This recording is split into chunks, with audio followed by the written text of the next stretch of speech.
Halo, Assalamualaikum warahmatullahi wabarakatuh. Selamat pagi dan salam sejahtera untuk kita. Perkenalkan, nama saya Hafijah Salsabila Yonita Chan, mahasiswa PPG Prajabatan Angkatan 1 2022. Jurusan Pendidikan Biologi dengan NIM 9223610051 Universitas Negeri Medan. Saya akan menyampaikan perjalanan pendidikan Indonesia dari sebelum kemerdekaan sampai sesudah kemerdekaan. Baik, langsung saja kepada pembahasan. Adapun yang melatar belakangi sejarah pendidikan Indonesia yaitu secara astronomi, Indonesia diapit oleh dua benua dan dua samudra. Dua benua itu yaitu benua Asia dan Australia serta Samudra India dan Samudra Pasifik. Indonesia terkenal dengan sumber daya alam yang melimpah ruah di setiap wilayahnya. Oleh sebab itu, pada zaman dahulu Indonesia diincar oleh banyak bangsa barat. Bangsa barat hanya untuk menguasai hasil rempah. Bangsa barat yang berkuasa seperti Portugis, Belanda, Inggris, dan Jepang. Dari zaman sebelum merdeka hingga sekarang kita sudah mengenal tentang istilah pendidikan. Namun, pendidikan di negara Indonesia pada zaman dahulu sangat buruk. Tidak semua rakyat Indonesia bisa menempuh jenjang pendidikan yang layak. Padahal, pendidikan menjadi salah satu kebutuhan yang paling penting bagi individu untuk membentuk karakter suatu bangsa. Beberapa catatan tentang sejarah pendidikan Indonesia mulai dari pendidikan pada masa penjajahan Portugis, Belanda, Jepang, masa kemerdekaan, Orde Baru hingga reformasi. Setiap masa pendidikan memiliki kesamaan tujuan, tetapi dengan sistem penerapan yang berbeda-beda. Pendidikan pada zaman dahulu, landasan pendidikan dalam ajaran agama. Yang pertama, pendidikan pada masa Hindu-Buddha. Adanya ajaran agama menjadi landasan pendidikan yang pertama. Sistem pendidikan semenjak periode awal berkembangnya agama Hindu-Buddha Indonesia sepenuhnya sudah bermuatan keagamaan. Pelaksanaan pendidikan keagamaan Hindu-Buddha berada di padepokan-padepokan. Ajaran Hindu-Buddha ini memberikan corak praktik pendidikan di zaman kerajaan Hindu-Buddha, yaitu adanya kerajaan Kutai, Tarumanegara, hingga Majapahit. Kerajaan Sriwijaya pada kaum Brahmana pada masa Hindu-Buddha merupakan kaum yang menyelenggarakan pendidikan dan pengajaran. Sehingga perlu diketahui, pendidikan hanya ditujukan pada golongan yang berkasta tinggi saja, berhubung dengan kewajibannya sebagai penyuluh rakyat dan penghubung antara dewata dan rakyat. Namun, sistem kasta yang diterapkan di Indonesia tidak terlalu keras seperti sistem kasta yang ada di India. Adapun beberapa materi yang dipelajari ketika pendidikan keagamaan Hindu-Buddha berlangsung yaitu ada teologi atau ilmu agama, bahasa dan sastra atau ilmu kecakapan, ilmu kemasyarakatan atau ilmu sosial, ilmu eksata atau ilmu perbintangan, dan ilmu pasti atau perhitungan, waktu seni bangunan dan seni rupa. Pada periode akhir berkembangnya pendidikan keagamaan Hindu-Buddha, pola pendidikan dilakukan oleh para guru pengajar di padepokan-padepokan tidak lagi bersifat kolosal. Dalam jumlah kompleks, murid relatif terbatas dan bobot materi pelajaran yang bersifat religius dan spiritual. Selain belajar untuk menuntut ilmu, para murid di padepokan ini juga harus bekerja demi terpenuhnya kebutuhan sehari-hari mereka.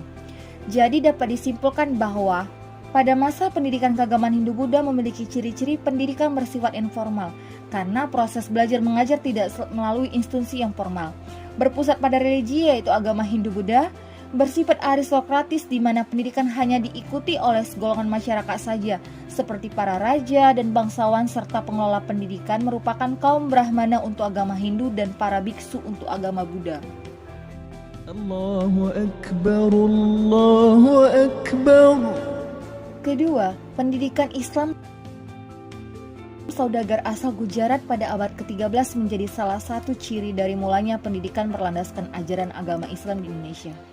Mula-mula kehadiran mereka terjalin melalui hubungan teratur dengan para pedagang asal Pulau Sumatera dan Jawa. Kemudian, para saudagar yang beragama Islam asal Gujarat itu menjadi penyebar agama Islam. Ajaran agama Islam awal berkembang di kawasan pantai pesisir, sementara ajaran agama Hindu masih di kuta di kawasan pendalaman. Kerajaan Samudra Pasai pada tahun 1297, Indonesia menjadi kerajaan Islam pertama, lebih tepatnya itu di Aceh. Jauh sebelum kerajaan Samudra Pasai berdiri, pengaruh ajaran Islam sudah masuk terlebih dahulu ke Indonesia. Terbukti dengan adanya batu nisan seorang wanita bernama Fatimah binti Maimun pada tahun 476 Hijriah atau 1082 Masehi di lereng Gresik, Jawa Timur. Pada masa prakolonial, pendidikan agama Islam berbentuk pendidikan di pesantren, pendidikan di musola atau langgar, dan pendidikan di madrasah. Yang pertama, pendidikan di musola terlanggar dilaksanakan secara sederhana dan bimbingan guru mengaji yang memiliki status di bawah kiai. Materi yang diajarkan membaca Al-Quran dan fikih dasar. Kedua, pendidikan di pesantren memiliki sistem pendidikan pondokan sederhana, materi pembelajaran bersifat keagamaan. Penghormatan tertinggi kepada guru, tidak ada gaji untuk guru karena motivasi santri semata-mata hanya karena Allah Subhanahu wa taala. Dan santri jalan untuk menuntut ilmu secara sukarela. Ketiga, pendidikan di madrasah memiliki sistem pendidikan yang mengajarkan agama dan ilmu pengetahuan seperti astronomi atau ilmu falak dan ilmu pengobatan. Ketiga, sistem pendidikan Islam ini tetap bertahan sejak datangnya kolonial Belanda hingga sampai saat ini.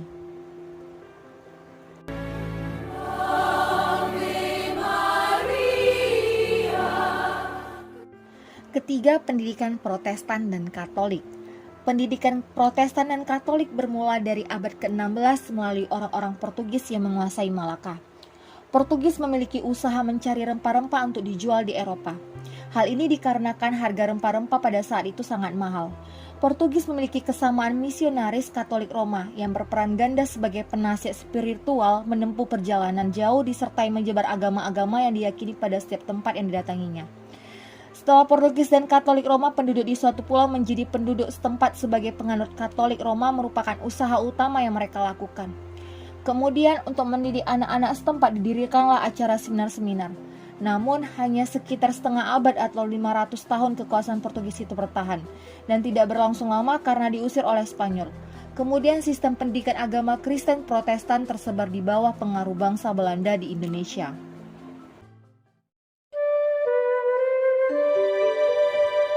Kepentingan penjajah menjadi landasan pendidikan. Yang pertama, pendidikan pada masa Portugis. Kedatangan pada awal ke-16 datanglah Portugis ke Indonesia yang kemudian disusul bangsa Spanyol. Selain untuk berdagang, mereka menyebarkan agama Nasrani. Waktu orang-orang Portugis datang ke Indonesia, mereka dibarengi oleh misionaris yang diberi tugas untuk menyebarkan agama Katolik di kalangan penduduk Indonesia. Seorang di antaranya adalah Franciscus Xaverius. Franciscus Xaverius dianggap sebagai peletak batu pertama Katolik di Indonesia. Franciscus Xaverius berpendapat bahwa untuk memperluas penyebaran agama Katolik itu perlu sekali didirikan sekolah-sekolah. Pada tahun 1536 didirikanlah sebuah seminarie di Ternate yang merupakan sekolah agama bagi anak-anak yang terkemuka. Selain pelajaran agama, diberikan juga pelajaran membaca, menulis, dan berhitung di Solor.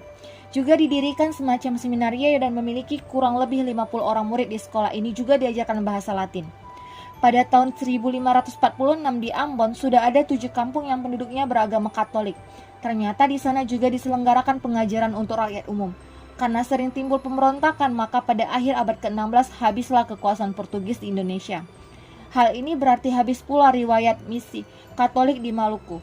Misi ini adalah misi negara yang artinya para misionaris mendapat jaminan hidup dari negara, maka Jatinegara mengakibatkan hilangnya tenaga misi itu sehingga wirausaha pendidikan terpaksa harus diberhentikan. Selanjutnya, pendidikan pada masa Belanda. Pada masa Belanda datang ke Pulau Jawa Indonesia untuk pedagang yang menciptakan kekuasaan baru setelah berakhirnya kekuasaan Portugis pada akhir abad ke-16. Belanda yang bergabung ke dalam Badan Perdagangan VOC menganggap bahwa agama Katolik yang disebarkan oleh Portugis itu perlu diganti dengan agama Kristen Protestan. Dengan istilah sekolah-sekolah keagamaan didirikan terutama di daerah yang dunia telah terpengaruh agama Nasrani oleh Portugis dan Spanyol. Sekolah pertama di Ambon didirikan oleh VOC pada tahun 1607. Pembelajaran yang diberikan yaitu membaca, menulis, dan sembahyang. Guru pendidik berasal dari Belanda. Pada tahun 1617, sekolah pertama didirikan di Jakarta. 5 tahun kemudian, pada 1622, sekolah itu mempunyai murid 92 laki-laki dan 45 perempuan. Sekolah ini memiliki tujuan untuk menghasilkan tenaga kerja yang cakap sehingga dapat dikerjakan di administrasi dan gereja pada masa pemerintahan. Bahasa Belanda menjadi bahasa pengantar sejak tahun 1786. Pendidikan kejuruan mulai muncul sejak abad ke-19 dan pada abad ke-20 muncul golongan baru yaitu golongan cerdik pandai yang mendapatkan bagian barat, namun belakangan ini tidak mendapat tempat dan perlakuan ajar dalam masyarakat kolonial. Fakta yang timbul sesudah tahun 1908 ada yang berdasarkan syarikat Islam berdasarkan sosial seperti Muhammadiyah, ada pula berdasarkan asas kebangsaan seperti Indische Party. Indische Party merupakan pergerakan yang pertama kali merumuskan semboyan In die Lospan Nederland, yang berarti Indonesia merdeka. dan diambil alih oleh PNI pada tahun 1928. Ciri pendidikan pada zaman kolonial Belanda adalah dualistis pendidikan, yaitu yang pertama sistem dualisme. Dualisme merupakan dua kondisi yang satu sama lain saling bertentangan. Sistem ini tampak tanpa penyediaan sekolah yang berbeda golongan maupun rasial. Contohnya pendidikan untuk bangsa Belanda yang dibedakan dengan pendidikan untuk kalangan Bumiputra. Yang kedua, sistem konkordansi, yaitu pendidikan di daerah jajaran diarahkan dan polokan menurut pendidikan. Di Belanda, pelaksana prinsip ini ditujukan agar pendidikan di India Belanda mempunyai kesamaan kurikulum dengan pendidikan di negeri Belanda. Ketiga, sentralisasi pengelola dan menghambat gerakan nasional. Yang keempat, munculnya perguruan swasta yang militan demi perjuangan nasional kemerdekaan. Yang kelima, tidak adanya perencanaan pendidikan yang sistematis, yaitu penyelenggaraan pendidikan tidak ada kerjasama atau hubungan dengan satu sama lain, atau bisa dikatakan pendidikan itu berdiri sendiri. Yang keenam, keterbatasan tujuan penyelenggaraan pendidikan yang diselenggarakan pemerintah kolonial mempunyai tujuan, yaitu hanya untuk menghasilkan pegawai administrasi Belanda yang terampil dan murah. Yang ketujuh, prinsip gradualisme, yaitu memiliki makna perkembangan yang berangsur-angsur lambat dan bertahap. Jadi pendidikan pada saat itu sangat lambat atau bisa dikatakan fasib.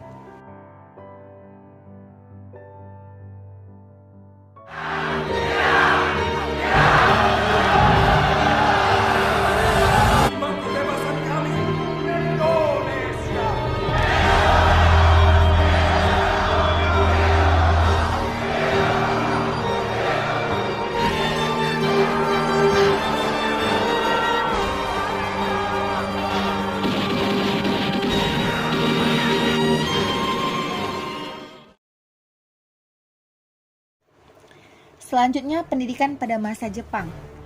Jepang merupakan salah satu negara penjajah Indonesia yang berlangsung lumayan pendek. Jepang menguasai Indonesia di mana segala usaha Jepang ditujukan hanya untuk berperang. Banyak orang Belanda diinternir oleh pemerintah militer Jepang, sehingga banyak sekolah-sekolah yang untuk anak Belanda dan anak Indonesia kalangan atas senyap. Pendidikan pada masa pendudukan tentara Jepang di Indonesia adalah yang pertama, Kokumin Gakko, yaitu sekolah rakyat. Yang kedua, Sotochu Gakko, yaitu sekolah menengah pertama. Yang ketiga, Kotochu Gakko, yaitu sekolah menengah tinggi. Dan yang keempat, Kogyo Gakko, yaitu sekolah kejuruan. Sekolah kejuruan yaitu sekolah yang mempersiapkan tenaga pendidik dalam jumlah yang besar demi mempropagandakan semangat Jepang kepada anak didik. Peserta didik pada masa itu harus mampu membantu Jepang dalam peperangan, sehingga anak-anak pribumi harus mengikuti latihan militer di sekolah. Sedangkan beberapa contoh sekolah yang dihapuskan yaitu sekolah rendah seperti sekolah desa 3 tahun, sekolah sambungan 2 tahun mulo, dan sebagainya. Setelah kerasnya perjuangan bangsa Indonesia untuk mengusir bangsa luar, akhirnya bangsa Indonesia mampu merdeka. Tepatnya pada tanggal 17 Agustus 1945 dengan dibacakannya proklamasi oleh Insinyur Soekarno.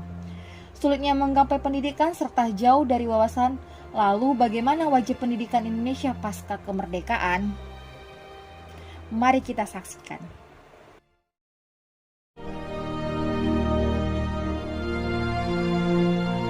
Proklamasi. Kami, bangsa Indonesia, dengan ini menyatakan kemerdekaan Indonesia. Hal-hal yang mengenai pemindahan kekuasaan dan lain-lain diselenggarakan dengan cara saksama dan dalam tempo yang sesingkat-singkatnya. Jakarta, 17 Agustus 1945, atas nama bangsa Indonesia, Soekarno, Hatta.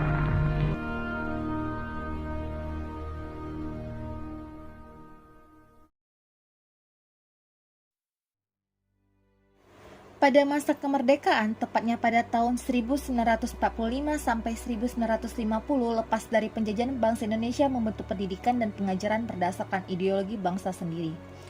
Tujuan pendidikan nasional yakin untuk menciptakan warga negara yang sosial, demokratis, cakap, dan bertanggung jawab demi terciptanya tata kehidupan dan pembangunan. Dengan kondisi bangun dari keterpurukan ditambah penjajah Belanda yang ingin kembali menjajah, tetapi pendidikan Indonesia mampu melahirkan sebuah produk hukum mengenai pendidikan, yakni Undang-Undang Pendidikan Nomor 4 Tahun 1950 yang berisikan tentang dasar-dasar pendidikan dan pengajaran di sekolah. Kemudian disusun pula persekolahan dan kurikulum yang berlaku pada tahun 1945 sampai 1950 hampir menyerupai pendidikan pada zaman Jepang. Namun saat itu menggunakan pengantar bahasa Indonesia yang pertama, yakni ada pendidikan rendah atau pendidikan sekolah rakyat yang semula hanya memakan waktu 3 tahun namun sekarang menjadi 6 tahun. Kemudian yang kedua, pendidikan umum, ada 2 jenis, yaitu pendidikan umum, sekolah menengah pertama atau SMP, dan sekolah menengah tinggi atau SMT. Kemudian yang ketiga, pendidikan kejuruan. Pendidikan kejuruan adalah pendidikan ekonomi dan pendidikan kewanitaan. Kemudian yang keempat adalah sekolah teknik. Sekolah teknik tidaklah teratur karena di samping pelajaran yang sering terlibat dengan pertahanan negara, sekolah tersebut kadang-kadang juga dipakai sebagai pabrik senjata. Sekolah teknik di Solo misalnya dikerahkan untuk membuat senjata. Pendidikan tinggi warga negara memiliki kesempatan untuk meneruskan studi pendidikan tinggi tanpa adanya persyaratan. Salah satu lembaga pendidikannya adalah UGM. Selanjutnya masuk ke masa Orde Lama pada tahun 1950 sampai 1966, di mana tujuan pendidikan nasional mengalami perubahan mengikuti Manipol Ustek atau manifestasi politik Undang-Undang Dasar 1945. Sosialisme Indonesia, demokrasi terpimpin kepribadian Indonesia, maka kebijakan pendidikan disesuaikan dan diinduksi sebagai berikut. Yang pertama, menegaskan bahwasannya Pancasila dengan Manipol menjadi pelengkap sebagai asas pendidikan nasional. Yang kedua, menetapkan Pancawardhana sebagai sistem pendidikan yang berisi prinsip-prinsip seperti pendidikan cinta bangsa dan tanah air, moral nasional, perkembangan kecerdasan, perkembangan emosional artistik atau rasa keharuan, dan kelahiran lahir dan batin, perkembangan kerajinan tangan, dan perkembangan jasmani. Yang ketiga, penyelenggaraan hasil krida atau hari untuk kegiatan-kegiatan lapangan kebudayaan, kesenian, olahraga, dan permainan pada setiap hari Sabtu. Maka dapat disimpulkan bahwa praktik pendidikan zaman ini merdeka sampai tahun 1965 bisa dikatakan banyak dipengaruhi oleh sistem pendidikan Belanda. Praktek pendidikan selepas penjajahan menekankan pengembangan jiwa patriotisme yang berpengaruh terhadap turunnya kualitas pendidikan itu sendiri. Secara umum, pendidikan Orde Lama di bawah kendali kekuasaan Soekarno cukup memberikan ruang bebas terhadap pendidikan. Pemerintahan berasaskan sosialisme menjadi rujukan dasar bagaimana pendidikan akan dibentuk yang dijalankan demi pembangunan dan kemajuan bangsa Indonesia di masa yang mendatang. Pendidikan masa Orde Baru tahun 1966 sampai 1998 dicetuskan ketetapan MPRS nomor 27 tahun 1966 bab 2 pasal 3 dicantumkan bahwa tujuan pendidikan nasional Indonesia dimaksud untuk membentuk manusia Pancasila sejati berdasarkan ketentuan-ketentuan yang dikehendaki oleh pembuka Undang-Undang Dasar 1945. Pembentukan manusia Pancasila sejati adalah sesuatu yang diperlukan untuk mengubah mental masyarakat yang sudah banyak mendapat indoktrinasi Manipol Ustek pada zaman Orde Lama. Orde Baru identik dengan ideologi atau slogan pembangunan, begitu arah dan kebijakan pendidikan disesuaikan dengan gerakan pembangunan. Kata pembangunan didahulukan sebelum Pancasila ini menandakan bahwa hanya pembangunan walaupun tidak secara resmi dijadikan ideologi tapi menjadi pijakan dasar Orde Baru dalam mengarahkan jalannya pemerintahan dan pendidikan selain Pancasila. Adapun beberapa kurikulum yang lahir pada masa Orde Baru. Yang pertama, kurikulum 1968. Kurikulum ini bertujuan untuk membentuk manusia Pancasila sejati, kuat dan sehat jasmani, mempertinggi kecerdasan dan keterampilan jasmani, moral, budi pekerti, dan keyakinan beragama.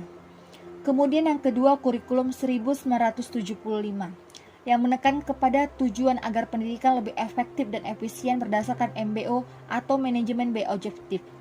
Yang ketiga, kurikulum 1984 yang mengusung proses skill approach yang unik, yaitu proses menjadi lebih penting dalam pelaksanaan pendidikan.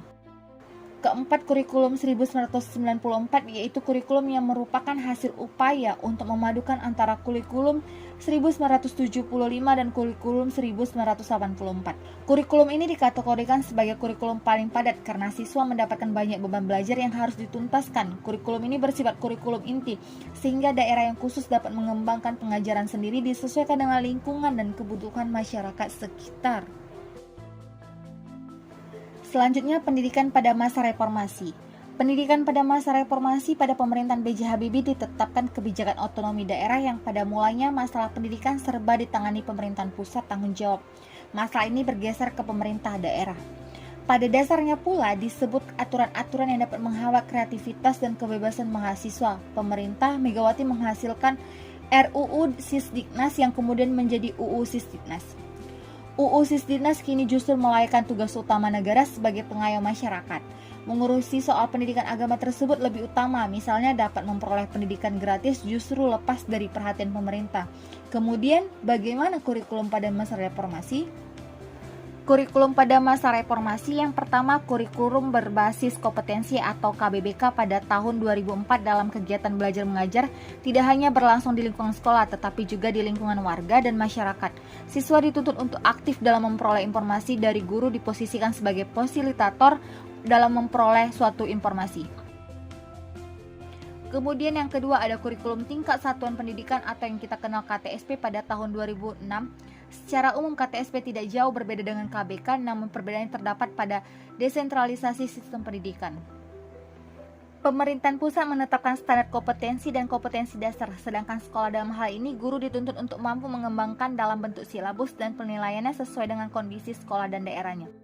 Jadi perkembangan pendidikan Indonesia pada masa reformasi sangat dipengaruhi oleh perubahan konstitusi yang menjadi salah satu agenda reformasi. Lembaga ilmiah seperti kampus, perguruan tinggi dibebaskan atau interferensi pengaruh luar kebijakan pendidikan lain di permulaan pada masa reformasi, yaitu persoalan otonomi perguruan tinggi. Pemerintah Megawati menghasilkan RUU Sisdiknas yang kemudian menjadi UU Sisdiknas. Perubahan kurikulum juga mewarnai perjalanan sejarah pendidikan Indonesia pada masa reformasi. Pendidikan yang berbasis keagamaan juga mendapat perhatian khusus. Secara kelembagaan, pendidikan agama berbeda dengan pendidikan umum yang berada di bawah Kementerian Pendidikan. Sekian yang dapat saya sampaikan terkait perjalanan pendidikan Indonesia dari sebelum kemerdekaan sampai sesudah kemerdekaan. Maaf jika ada penyampaian yang keliru, semoga video ini bermanfaat untuk kita semua. Assalamualaikum warahmatullahi wabarakatuh, selamat pagi.